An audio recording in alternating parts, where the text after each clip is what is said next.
पे अपना स्थान करें और 10वीं का भी सम्मानित कराएंगे मनोज जी से राठौर साहब के बोलने के बाद में।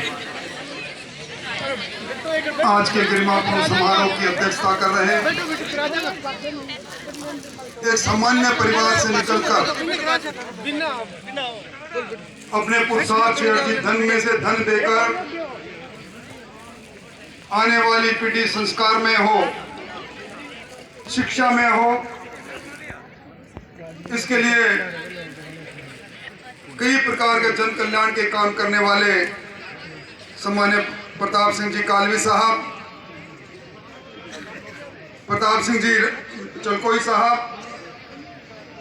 मंच पर विराजे। एक ऐसे परिवार की विरासत जिन्होंने अपने जीवन में समाज को संस्कार देने के साथ साथ एक जाजम पर बैठना।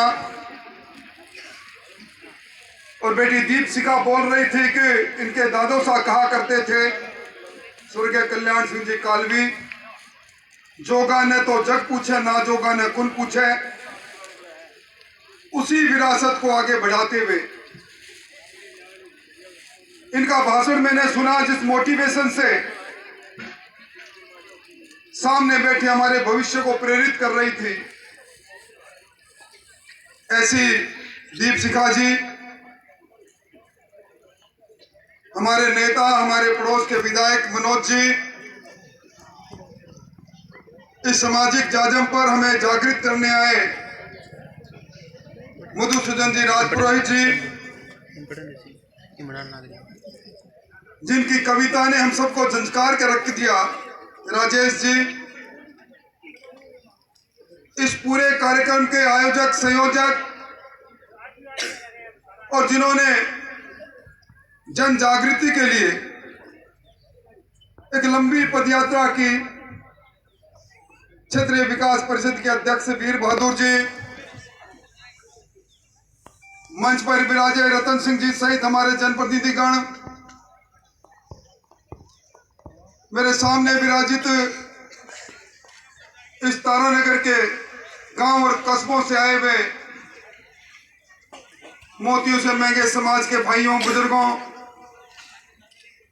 काफी बड़ी देर से मेरे सामने विराजित शक्ति स्वरूपा माता और बहनों, मैं सबसे पहले तो वीर बहादुर जी आपको धन्यवाद देना चाहूंगा। एक लंबे अंतराल के बाद इतनी बड़ी संख्या में इस समाज की जाजम पर हमारे उन प्रतिभाओं को सम्मानित करने का काम किया, हमारे उन भामाशाहों को सम्मानित करने का काम किया। इस लोकतंत्र में जनप्रतिनिधि के रूप में जिन्होंने अलग अलग दायित्व का निर्वहन किया, उन सबको सम्मानित करने का काम किया। इसके लिए मैं धन्यवाद देना चाहूंगा। ये मंच है जिस पर हमने अपने भविष्य का सम्मान किया है। जिन प्रतिभाओं को हमने आज सम्मानित किया है, कल इन्हीं प्रतिभाओं में कोई हमारा नेतृत्व करेगा, नेता बनेगा, कोई कलाकार बनेगा, कोई प्रशासनिक अधिकारी बनेगा, कोई सीमा की रक्षा पर जाकर रक्षा के लिए मां भारती के सेवा में जाएगा। ये हमारा भविष्य आज जिन्हें हमने सम्मानित किया है। मैं समझता हूं कि प्रतिभा समारोह कोई समारोह नहीं, ये मंच है प्रेरणा का। जिन बालकों को हमने आज अलंकृत किया, जिन्होंने एक मंजिल के पास पहुंचने का लक्ष्य को निर्धारित करके वहां पहुंचे, और उनको देखकर दूसरे बालक भी मन में इस बात को लेंगे कि अगली बार जब कभी प्रतिभा सम्मान समारोह होगा तो मैं भी इसमें शामिल होऊंगा। निश्चित तौर पर आज की इसकी आवश्यकता है। मैं प्रताप सिंह साहब के दर्द को सुन रहा था। बदलते परिवेश में राजतंत्र से लोकतंत्र की यात्रा में हम कहां थे, कहां पहुंच गए, और ये गति इसी प्रकार जारी रही तो ये गति अधोगति नहीं बन जाए। निश्चित तौर पर जब इस प्रकार के मंचों पर हम बैठते हैं, सामूहिकता में कुछ बातों पर चिंतन और मनन करने की बात है। हम अपने उन पुराने संस्कारों को भूलते जा रहे हैं। हम अपने उन सामाजिक रस्मों को भूलते जा रहे हैं। हम सामाजिक रिश्तों को भूलते जा रहे हैं। रोज सामाजिक मूल्य को दरकते और टूटते हुए जब देखते हैं तो लगता है कि कहीं न कहीं हमारे संस्कारों में क्षीण होने का काम चला गया। परिवार टूटते जा रहे हैं। आजकल घरों में बाबोसा काकोसा की बात वो प्रतिध्वनि सुनाई नहीं देती। मैं और मेरा परिवार यहां हम सिमटते जा रहे हैं। हमारी सामूहिकता कम होती जा रही है। हम सबका साथ और सबका विश्वास इससे दूर क्यों हो गए? या मंचों पर विकास की बात भी करते हैं पर सबका साथ नहीं मिलता, सबका विश्वास नहीं मिलता, तो सबके विकास की बात किस प्रकार पूर्ण होगी? मैं समझता हूं कि इसके बारे में निश्चित तौर पर चिंता करने की जरूरत है। आज हम अपनी जड़ों को काटते जा रहे हैं। बड़ी पीड़ा होती है जब किसी टैक्सी के पीछे किसी गांव का नाम लिखा देखता हूं और लिखा पड़ता है ठिकाना फला गांव, और जब रोक कर पूछते हैं कि गांव में कभी गए, जवाब मिलता है कि गांव की जमीन को बेचे हुए आज 20 साल हो गए। मैं तो जयपुर के महानगर में झोटवाड़ा में एक कमरे में रहता हूं, एक मकान में रहता हूं। गांव से नाता तोड़ दिया, जमीन को बेच दी। और जब कभी पूछते हैं कि आपके पुरखों के उस घर का क्या हुआ, जिसको हमारी भाषा में कोटड़ी कहते हैं, छोटा गढ़ कहते हैं, तो जवाब मिलता है खंडर में तब्दील हो गया। घरों से निकल गए, गांव से निकल गए, पहचान से निकल गए। क्या हमारा इतिहास जिस पर हम रोज गर्व महसूस करते हैं, राणा प्रताप के इतिहास की बात करते हैं, अमर सिंह राठौड़ की वीरता की बात करते हैं, क्या कल हमारा इतिहास लोग पढ़ेंगे नहीं? इस लोकतंत्र में हम कहां थे? मैं पीछे बैठा बैठा ऑनलाइन एक चीज को पढ़ रहा था। 1952 के चुनाव के नतीजों को देख रहा था, 57 देख रहा था, 62 के देख रहा था। 160 की विधानसभा में कभी हम 62 हुआ करते थे, फिर हम 58 हुए, 57 हुए, और आज जब हम मनोज जी के साथियों को देखना चालू करते हैं तो हम 22 के पास अटक कर रुक जाते हैं। इस तारानगर के अंदर अभी सरपंचों का सम्मान हो रहा था। 5 का अंक पार क्यों नहीं करते? ग्रामीण सहकारी समितियों में हम क्यों नहीं कभी 1 दर्जन तक नहीं पहुंचे? पंचायत समिति का सदस्य हो, जिला परिषद का सदस्य हो, लोकतंत्र की वो इकाई, हम क्यों दूर होते जा रहे हैं? कभी इस पर विचार किया?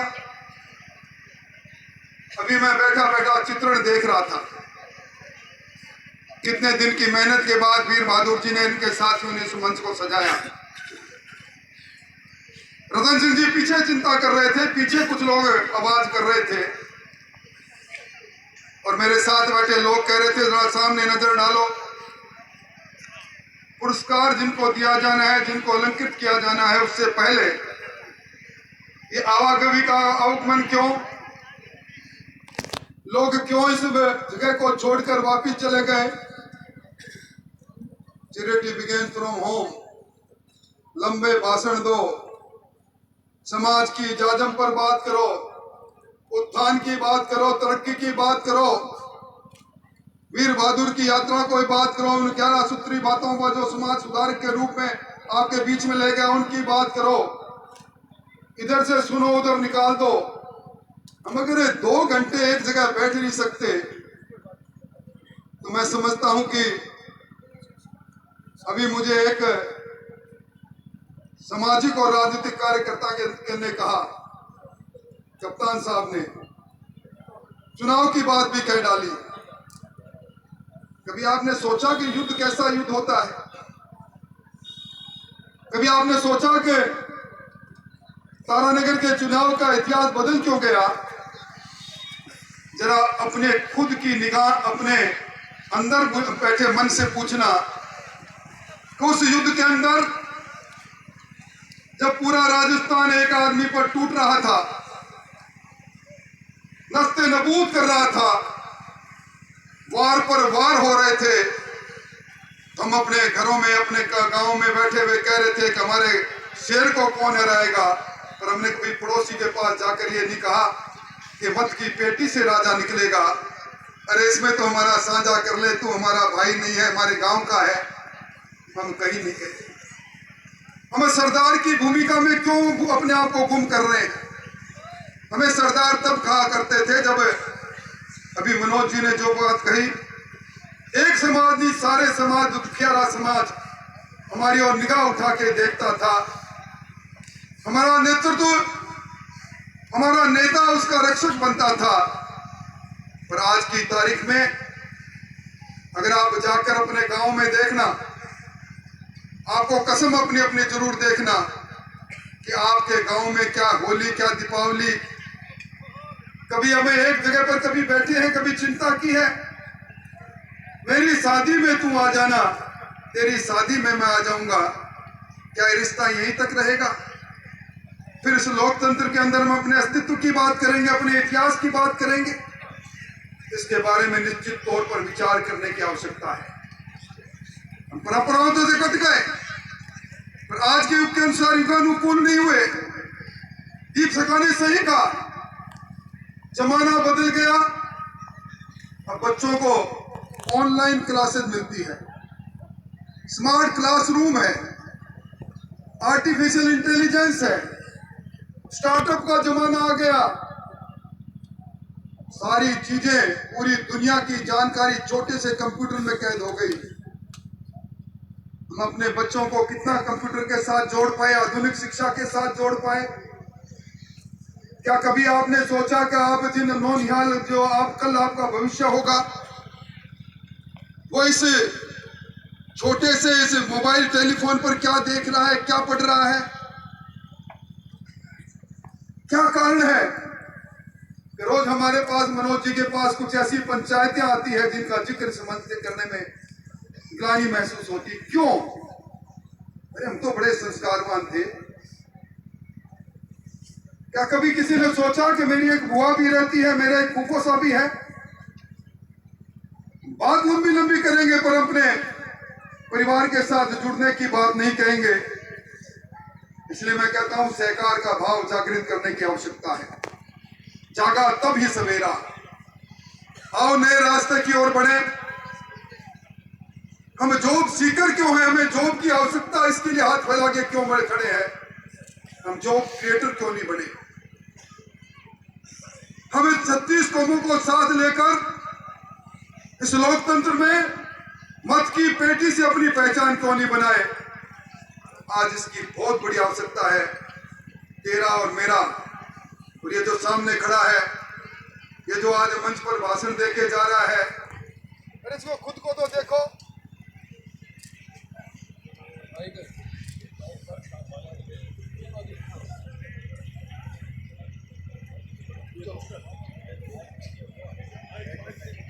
आज आलोचना करना एक आम व्यक्ति की पहचान है।